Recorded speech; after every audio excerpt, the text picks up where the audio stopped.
Buenas, bienvenidos al aula 803. Nosotros somos alumnos de primero de psicología.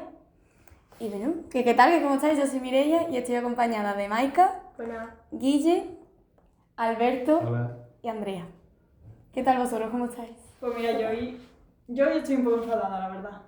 Es que iba a salir este fin de semana y mi madre me ha dicho que me tengo que buscar la vuelta y no se puede venir nadie conmigo. Y a mi hermano nunca le dice nada. A mí también me pasa eso, pero es que no quieren que nos pase nada. A mí no me suele pasar. No, pues a mí me pasa cada vez que salgo también. Pero también es porque se tiene como la necesidad de protegeros más. Yo cuando salgo con mis amigas siempre las acompaño a esta casa. Yo creo que eso es un prejuicio interiorizado. Se entiende que por ser mujeres estamos más desprotegidas. Es que son cosas que las asumimos sin darnos cuenta, ¿no? Pero yo creo que eso también pasa con muchas cosas. Por ejemplo, mis vecinos se han separado y ahora están todo el mundo hablando que qué va a hacer una mujer sola con los niños. Y yo creo que es claramente un prejuicio. Pero el ejemplo que has dado de la mujer con los hijos, más que un prejuicio, es un estereotipo. Es que claro, los prejuicios son valoraciones emocionales que le damos a las cosas y circunstancias. Y se confunde mucho con los estereotipos, vamos, que es lo más normal. Pero los estereotipos es como la opinión, la imagen mental que tenemos sobre una persona o una cosa. Dale. Claro, es que existe una creencia social de que es la madre la que se te queda con los hijos después del divorcio. Y cuando es así, la gente siente como una tranquilidad. Y en casos contrarios, cuando es el padre quien se queda con la custodia, pues no suelen sentir esta tranquilidad. Y es esa parte emocional la que son los prejuicios. Pero yo creo que eso pasa porque se relaciona con el estereotipo femenino, la tendencia a proteger y a cuidar a los demás.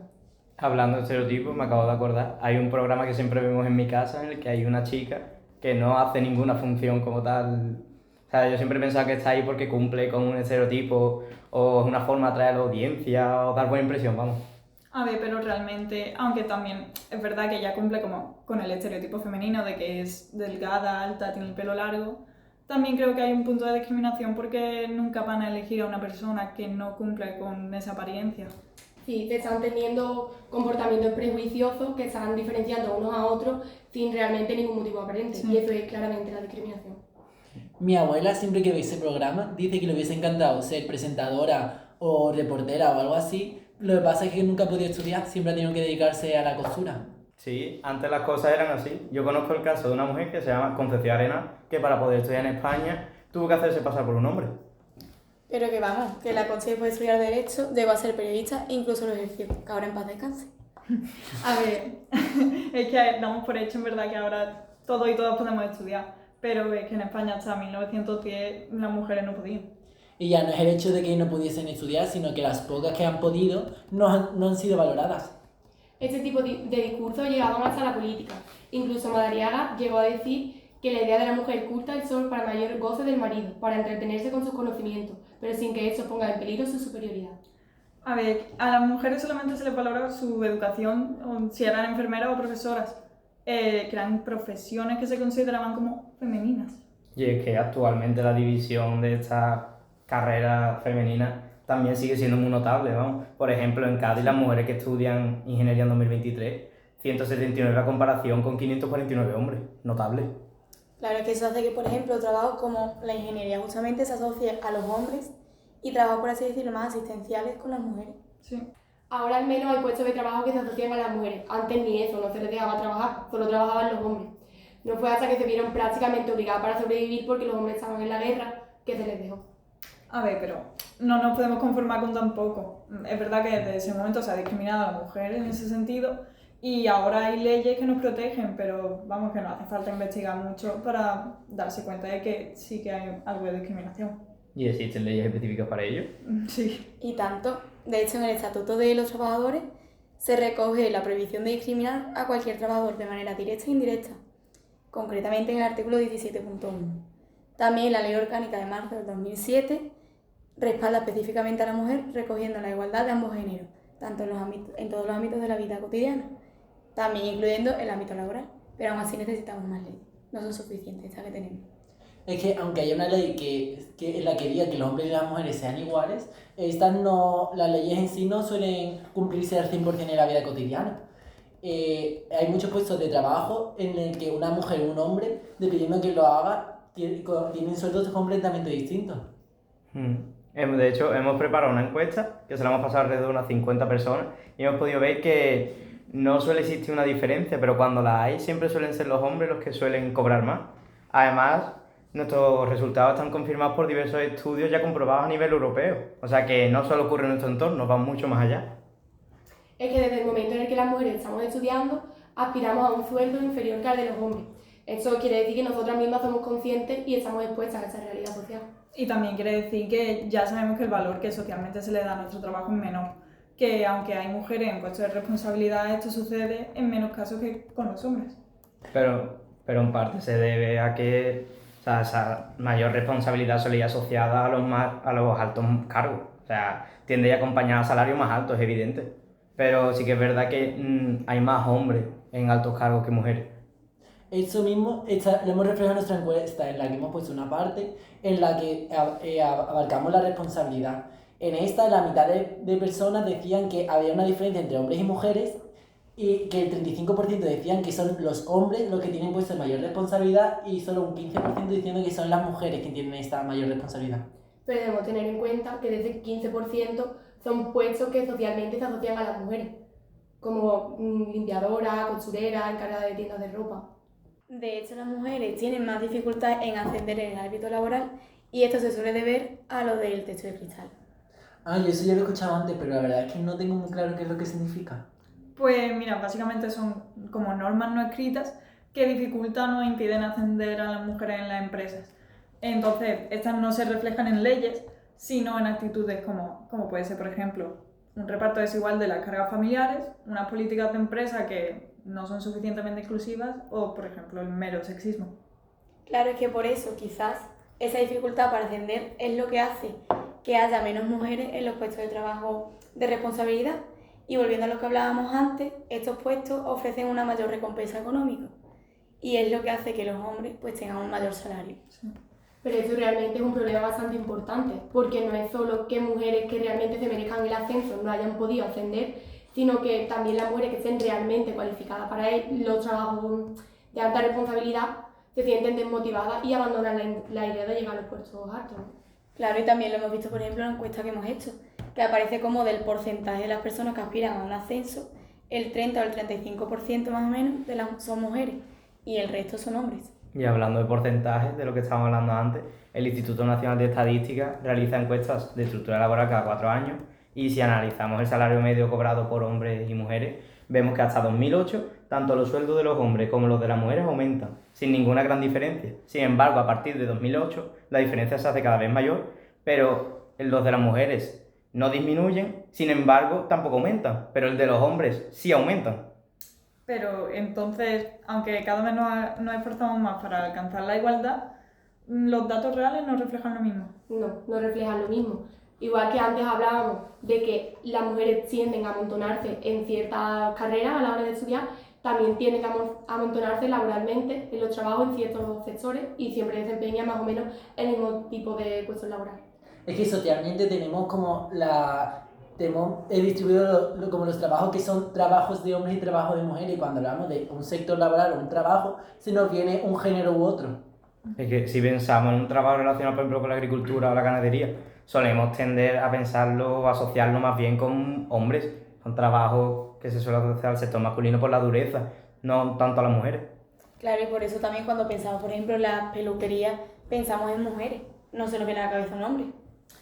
Todos estos ejemplos que habéis dado de trabajo de mujeres son como de sector terciario. Podríamos decir que entonces son las mujeres las que están en el sector terciario. A ver, generalmente sí. Los hombres es que se encuentran como mucho más repartidos en los diferentes sectores y tienen representación en muchísimas actividades. En plan, sus puestos de trabajo son, por así decirlo, más heterogéneos. ¿Sabéis vosotros por qué se debe esto?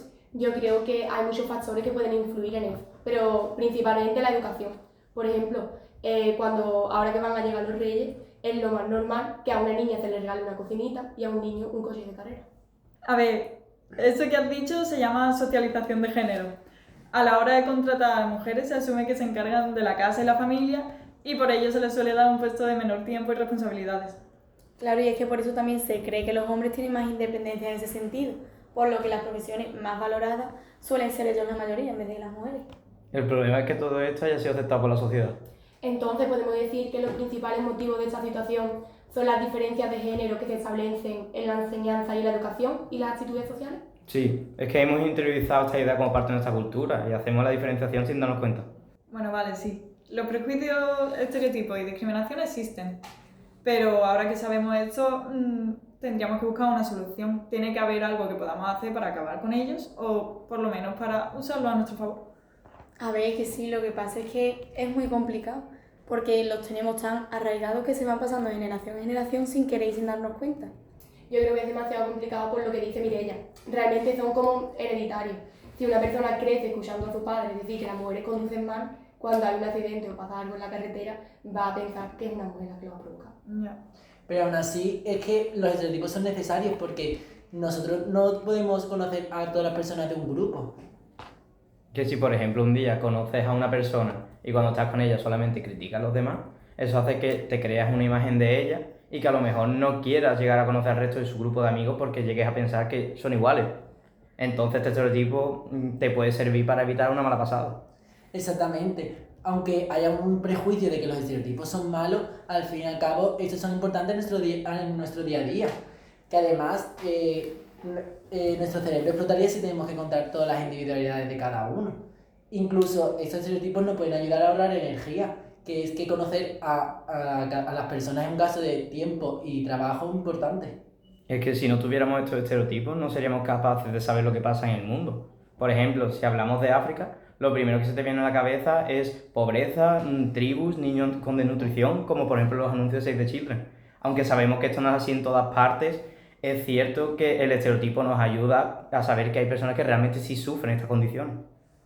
Y mira, sobre el ejemplo que has dado antes del grupo de amigos y que no los quieres conocer porque te forma el estereotipo, hay una teoría que justamente da como un poco una solución a esto que se llama la hipótesis de contacto, que habla que se puede conseguir que un estereotipo erróneo se rompa haciendo que la persona o el grupo que estereotipa se junte con él en un contexto correcto con la persona o el grupo también al que ha estereotipado, para ver que ese estereotipo era concretamente erróneo. Pero es que yo creo que eso es una técnica muy arriesgada. Porque es que hay personas que si tienen un mal pensamiento sobre un grupo, pueden ir con malas intenciones. A ver, que no sé, pero creo que pues hay que tener en cuenta muchas cosas. No sé qué, y aparte, ¿cómo lo aplicas tú en la vida real? Ya. Claro, es que hay personas que tienen personalidades autoritarias y a la hora de acabar con los estereotipos es muy importante tenerlas en cuenta porque se dejan guiar muy fácilmente por ellos. Sí, es que hay personas que sería un choque de realidad enorme, sería desmontarle una creencia que se tiene le puede chocar muchísimo. O sea, igual que pasa con las personas mayores, y eso puede hacer que su forma de tratarlo sea la negación y se vuelva más radical, por así decirlo. Es que por eso mismo, yo creo que a lo mejor centrarse en mejorar la relación entre grupos no es lo mejor. Creo que sería mejor que se tratara a través de fuentes de confianza como los medios de comunicación. Que al final los medios siempre nos están modificando nuestra opinión sin que lleguemos a darnos cuenta ni nos llegue a molestar. La cosa es que hasta qué punto se puede hacer esto, porque es que hay muchas organizaciones que usan estos estereotipos para llamarnos la atención para su beneficio. Por ejemplo, la política. Y al final esto lo que acaban haciendo es más estereotipos y más discriminación. Bueno, pero es que entonces es muy difícil de erradicar, incluso si vienen directamente de la política.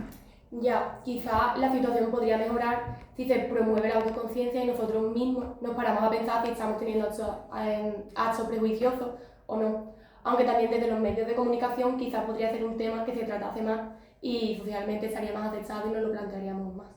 Pues entonces habría que tener muchísimo cuidado igualmente, porque puede ser muy complicado. Los medios tienen forma de contacto con los espectadores, por lo que se podrían usar de manera manipulativa. O sea, habría que promover la autoconciencia sin ejercer una manipulación. Sí, eso es verdad. También puede que sirva que, cuando una persona es menos prejuiciosa tiene un mayor bienestar, ¿se entiende? Deja de pensar mal de los demás. Vamos, de hecho hay un estudio que precisamente muestra que las personas más tolerantes tienen un mayor bienestar interior. Por lo que a lo mejor si la gente supiera eso, sería como una recomendación para ellos el ser menos prejuiciosa. Bueno, pues entonces con esto podemos concluir que los estereotipos, a pesar de que los vemos como cosas negativas, porque es como de normal se suele ver, nos ayudan a estar en alerta con nuestro entorno, tanto las personas como las circunstancias, y los podemos usar para llegar a entender la sociedad. Los estereotipos, prejuicios y discriminación, al fin y al cabo, al final van a estar y estarán siempre con nosotros. Y hasta aquí pues nos vemos en el siguiente Psicopodcast. Adiós. Adiós.